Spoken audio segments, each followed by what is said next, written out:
They are toast, and they know it. Or at least, soon enough, they will know it. And we have only just begun to hunt, dismantle, demoralize, destroy, and defeat their capabilities. Just 4 days in. The U.S. Secretary of War says U.S. and Israeli forces are winning the war against Iran. In a briefing earlier, he said airstrikes will soon wipe out Iranian air defenses. Pete Hegseth also said a U.S. military submarine has sunk an Iranian warship off Sri Lanka, calling it the first torpedo strike on an enemy vessel by the U.S. since the Second World War. Now, the White House has struggled to put out a consistent message about why the U.S. attacked Iran. And Trump's team and the president himself are being criticized for providing different motives for starting the war. So what is the end game here? For that, we've reached Andrew Miller in Washington. He is a former U.S. State Department official with expertise in the Middle East. He's now a senior fellow at the Center for American Progress, a nonpartisan policy institute. Thank you for making time for us today. My pleasure. So we know that it is now day 5 of this conflict, and the U.S. president has provided a real case for his decision to go to war with the American people, but the motivations behind it keep shifting. What do you make of that? Unfortunately, this is fairly characteristic of President Trump and his use of military force. It's often difficult to discern his actual motivations. We saw something similar play out with Venezuela, where he offered an array of justifications for why he was intervening, and then subsequently took steps after Maduro was captured that were inconsistent with those objectives. It appears at a certain level that the president is simply infatuated with the use of force and with American military power, which is obviously considerable. And the United States does have the most powerful military in the world. And I think he genuinely enjoys employing force against others. It's sad to say. The military, of course, is a necessary instrument of self-defense, an instrument of foreign policy and national security, but one doesn't want to use it lightly. But none of the justifications the president has offered, whether it's the need to preempt a nuclear program, a ballistic missile defense capacity, to eliminate Iran's regional proxies, or even to free the Iranian people, really wash, because in many instances we're not capable of accomplishing them with military force.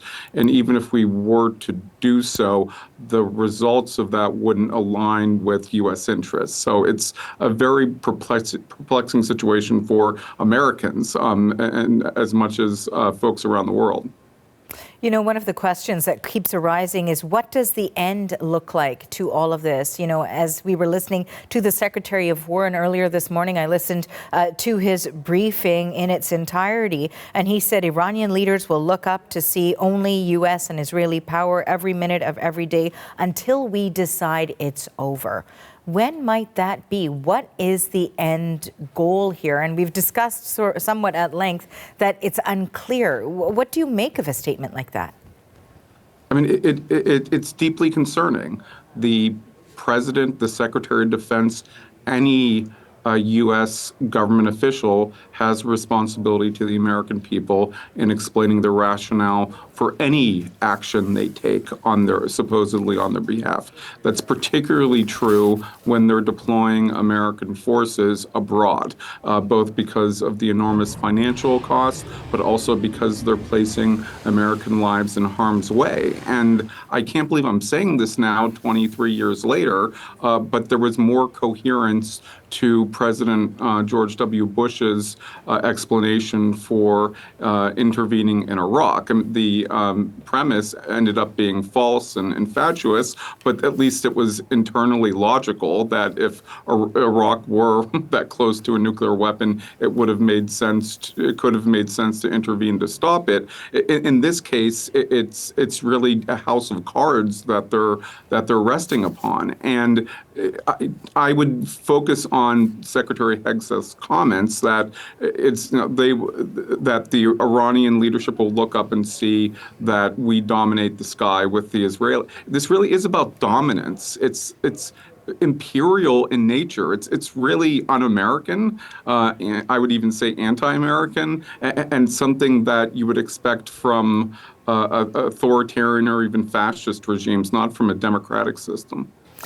Well, it's interesting to look at the sort of shifting goalposts when it comes to what the end goal is here. And certainly we've discussed that. I want to also, of course, ask you about the fact that the Senate will hold a vote on whether to block President Trump from using further military force against Iran. I'm wondering what your thoughts are on the outcome of that and whether it matters.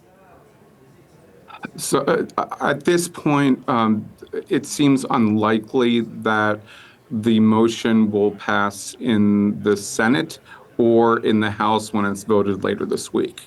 Now, in theory, if it did pass in both chambers, that would be that would be it would go to the president's desk for signature. He could then veto it, and it would go back to the House and Senate, who could then override the veto. But it looks like, for the most part, the vote's going to go along partisan lines, and with the Republicans in control of the House and the Senate, and with defections more or less canceling each other out, the measures are going to be, the votes will be close, but it's going to fail. But this raises an important broader question, which is that Congress's constitutionally mandated role in declaring war, in authorizing the use of force on behalf of the American people, is being systematically neglected by President Trump. And that's not just a procedural or abstract point.